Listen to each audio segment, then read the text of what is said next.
A man as vicious as he was successful, as capable of slitting a throat as he was of making a speech.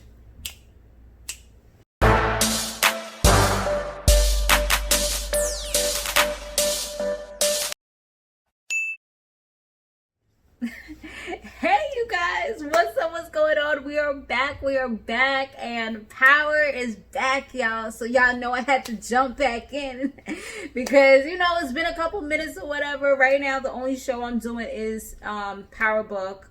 I was thinking about doing Catfish, but then I just wasn't really into it, so I didn't want to do anything unless I was like really into it. You know what I'm saying? This is my jam right here, So I definitely had to get on board with this one. I have been watching a few other shows, but I don't really watch stuff like how I used to, like right on time. But this one is one of those that is going to be right on time all the time. So definitely make sure that you subscribe to this channel if you haven't yet done so. Turn on your post notifications so you don't miss any of my videos. And I do have another channel which I am very consistent on. It's more of a beauty type of channel, but I do a lot of other stuff. Like I do a whole bunch of stuff on there. That's Some More Love TV, very similar to this channel, which is Some More Love Real TV. So, you can check it out if that's something you're interested. If not, then rock with me here, and we are going to be doing this. And I definitely want to see your comments, your input. No spoilers, because we're not doing that. You could do maybe what you think, but we're not doing spoilers, because that's one thing I'm very adamant about. Like, with my family, they already know they'll get canceled, okay? If they try to spoil something, like, I'll block them for the rest of the show if they try to spoil something for me. Like, it's that serious. So anyways, we are getting into it now. So we are back. We are starting off with the main character of the show, which is Tariq, which is crazy because that was the dude that we love to hate. You know what I mean? Like, he was just pissing me off the whole entire Power seat. Well, maybe not the whole entire, but once he started really becoming the villain, like, he was definitely pissing me off a whole lot throughout Power, the regular Power. But now, you got that relationship with him now. Now we building a bond. So we can clearly see that he doing something funny. Something strange for a little bit of change, because he got a whole bunch of money that he was putting inside his notebook. So I'm like, oh, this dude don't never change. You know what I mean? That's what I was seeing as soon as I seen the money going inside the notebook. So we do see his little sister. I think maybe she might be on more. We shall see how that goes. We also have his grandmother. She's still the same person. She's still up in there, which is cool to see her. She's trying to get him to come and stay with her, but he's like, nah, like, my mom said I gotta focus on school, and that's what I'm gonna do. This is the only way that he could really help them anyway, is by staying in school. He ain't gonna get that little fund that his dad done save for him unless he graduates school. So he gotta make sure he's on it and does what he has to do. You know what I'm saying? So that's his whole thing right now. So oddly enough, we see that Tamika is Tasha's lawyer, and I definitely didn't expect that. When I seen her, I'm like, hold on, wait a minute, like, wasn't you one of the people that was against her? Like, that was a little odd to see. That's like how you flip the switch, So Stern, he's still the same racist bastard that he always been. I mean, you could just tell by the way he talks. It's kind of like, it's just by the way he talks, you could tell. And when Tariq was in the dean's office and the dean asked him, a little bit about certain things, and also asked him if he knew about like basketball or if he liked it or enjoyed it, Stern is like, oh, of course he does. Like, how just because he's black don't mean that he like or enjoy basketball. Not every single black boy in the hood is all about basketball. Yes, there are quite a few, but it's not every single one. You know what I'm saying? So that was kind of stereotypical for him to say something like that. So now, in order for Tariq to be able to stay into school, he has to tutor a basketball player who's, the star basketball player with a great jump shot. He has to tutor him and make sure that he passes, because if he fails, then Tariq gets kicked out. I'm like, what kind of stipulations is that? That's not cool, but hey. That's what happens when you dance with the devil. You gotta keep doing tricks for them.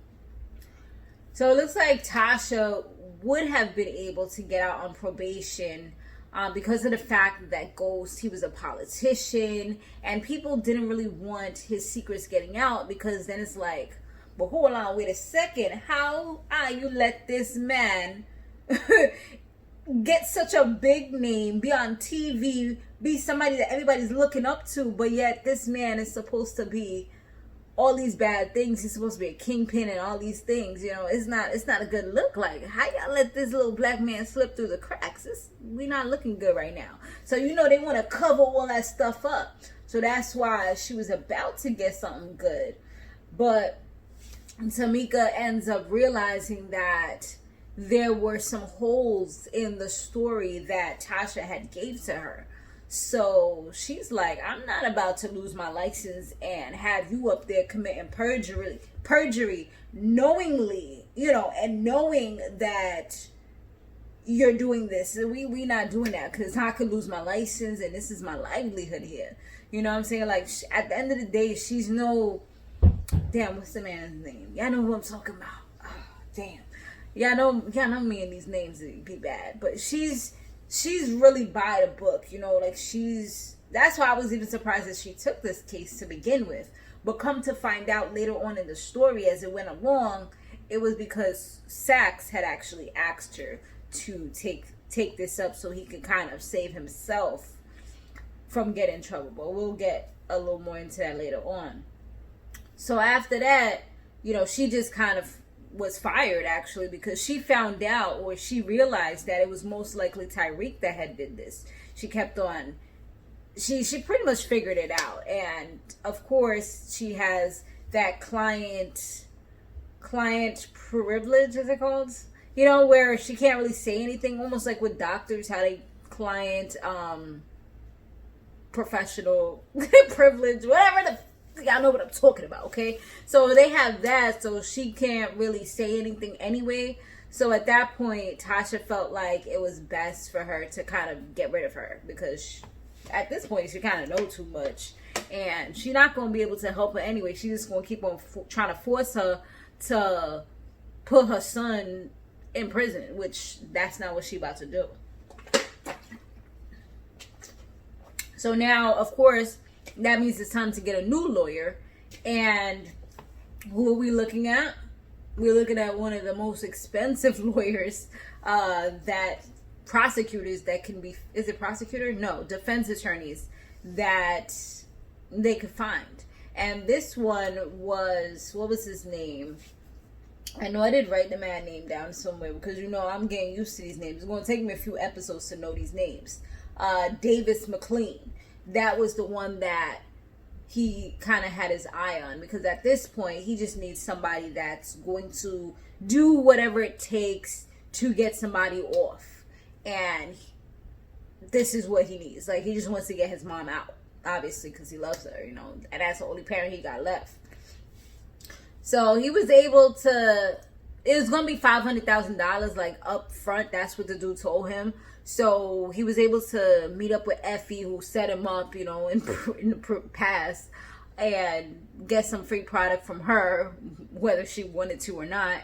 And Tyriq's white friend, he's also back in the school, which is pretty cool. I mean, he's like a privileged kid, because he got a whole hall named after his family. You know what I mean? Like, this is like a tradition for him. Kind of like one of those kids that act crazy, you know, act a little rough around the edges, but they don't really need to, because they got everything they need, you know? He's kind of just going there because it's like a family tradition. I feel like regardless of anything, he's going to pass. Even if he doesn't do well, I'm pretty sure that kid is going to pass, you know?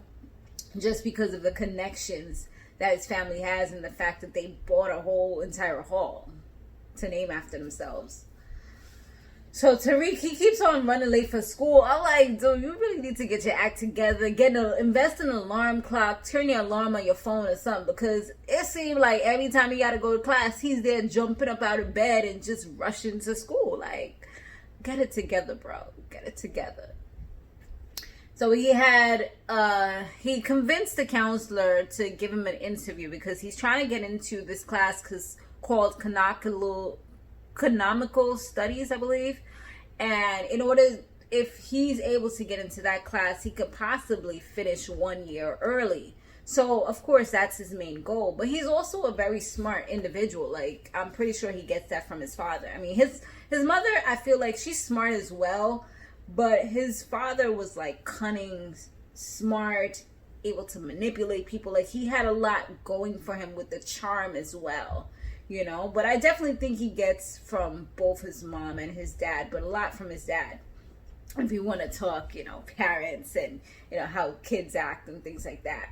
So anyway, he does that, and his interview was a bust because he didn't impress him in any way. He told him that the book, kind of was boring. He didn't finish the book. He admitted to that, and it's like, dude, we're advocating for you. Having you do this verbal interview and you're completely messing it up, And he was lucky enough to later on in the show get a second opportunity to be able to do it again. And he actually did very well. And he received his, I guess, admission letter or whatever in order to say that he's also going to be a part of that class. So, that's what's up. So he may be able to finish a bit early if he's able to focus despite everything that's going on in his life, because he got a whole ton load of things going on. He got to help this kid, which also means write his papers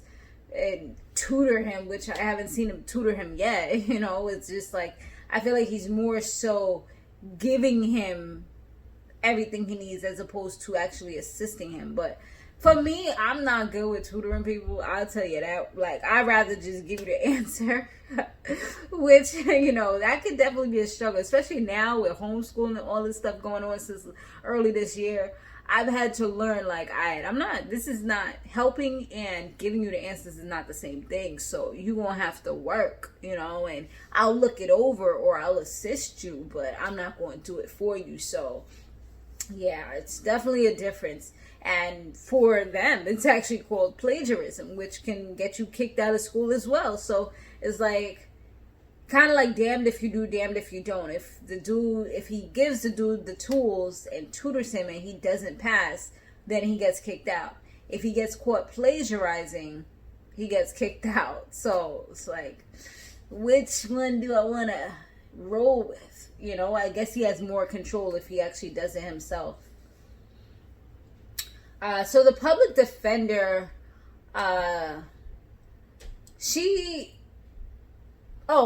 so before he was able to snag this 500K dude, and, the dude kind of like told him no, because he's like, you got to show me the money first. Tasha, she had gotten a public defender.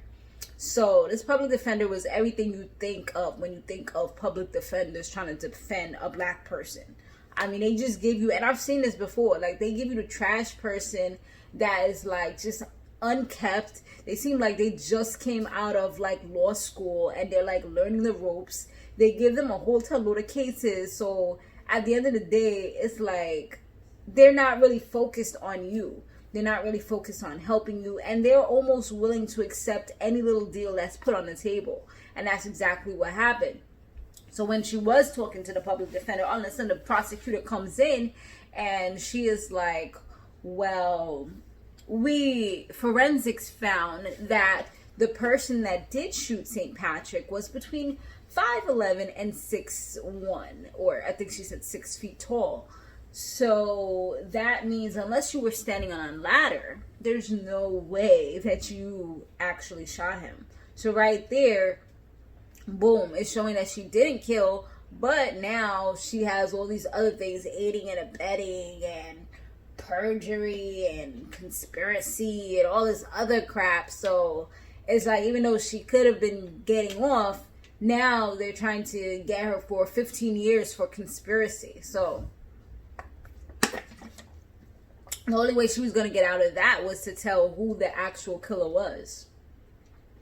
So now we're introduced back to our boy Sax, the boy we love to hate. He's another one. But him, I really ain't too fond of this dude. Like, I think I like Tyriq. I like Tyriq more than I like him at the end of the day. I mean, he's just good for that little bit of spice, you know? You need these people for the spice. And that's what he's good. So he's actually Attorney General. No, he's a U.S. Attorney now. I don't know if that would be the same thing as Attorney General, but they kept on calling him U.S. Attorney. John is back, and then they got this new guy named Steven. I've actually seen Steven in some other shows as well. But they want to try to build a RICO case against Tasha St. Patrick. Sax wasn't really with it because he's like, she's not, that's not her. You know, at the end of the day, it was St. Patrick, not her. But I guess he's in debt to John because John helped him to get that job. Remember, Sax had lost everything at one point. So I guess John pulled some strings and got him the job. So now John is like, don't forget who's holding these strings, okay? As easy as I gave you this job, I can get it taken away from you. So, you know, with that in mind, as well as the fact that Sax is like the laughingstock of his family amongst his siblings. They call him a female, you know, they call him non-binary. Like, they kind of go in on him. So maybe they know some of his deepest, darkest secrets. Because didn't we see him do something that was not really heterosexual at one point? I can't remember right now what it was. But I mean, so maybe they know some of his deepest, darkest secrets or something. So they tend to make fun of him for it. Right now, he's really like a big time in the family. Like, he's uplifting their name again, putting them back into the public eye. So it's a lot, you know, a lot of pressure and a lot for him as well. So you got to see how that plays out, right? It's like, damn, I can't let my family down. And if I don't do what John says, then he may just take this all away from me and give my siblings a reason to continue to laugh at me. Even one of his brothers was trying to like offer him a job, and he's like, nah, I'm good. Like, I don't need that, you know? So now we meet this star basketball player of the school. His name is Zeke, aka Ezekiel. And he's just like the classic basketball player stereotype. He F's women, you know, he's doing it. That was like the way that Tyriq saw him, was he was giving some chick back shots. You know, like, he's the love of his family. You know, they uplift him and they have parties for him, and you know, just everybody loves him. He's that guy because they see big things for him. So yeah, that's just how it is with this dude. And you could tell, like, from certain things he was saying, like, schoolwork is not the most important or the priority on his list of things to do. It's just not. But that's what they gave Tariq that he has to deal with. And he learns a little bit about his roommate's family because he ends up going to a party with him. He sees his mom, and he learns about the roommate's dad, who was actually arrested for gang charges and stuff like that. So they have a pretty similar background or whatever, which is, I guess, kind of good for them because they can relate to certain things. He does take interest in Ezekiel's, I think that was his cousin. I don't think it was his sister. I think it was his cousin. And then his brother was on some gangster stuff. Like, she was definitely a different type of female. He was definitely a different type of dude. He got into some argument at the fight. He got into some fight at the party, and then it escalated to, well, it seemed like it was squashed at that moment, but dude pulled out a gun on him. Once you do that, like, we already know what we got to do.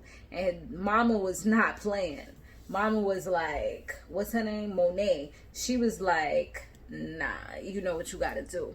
So next day or maybe a few days later, they end up meeting the dude, shooting him point blank range, like boom, boom, boom. Got him, gave him a few shots, and she you could tell like she's like that chick. She's probably a kingpin at the end of the day. Like she got that boss shit. You know what I mean? Who knows? Maybe the father took the rap for her, cause she gangster for real. You know, she just got that stance about her. Like, don't mess with this family. So, following that, what else happened? So, Tariq, being the master manipulator that he was, he saw that time was starting to run out for his mom. So, he's like, you know what? I gotta do what I gotta do. He ends up asking Zeke for his phone. And he does a Instagram live, or probably Instagram live, tells the world, because basketball players have a ton of followers, tells the whole world that Davis McLean was going to take up his mom's case because he was so interested in it, and they have so much going on, and he's so appreciative of him for taking on the case, pretty much putting this dude in the corner, because it's already a high profile case because of who was attached to this. So with that, and then on top of that, he already is, connected to it now publicly. Is like, how could you possibly say no?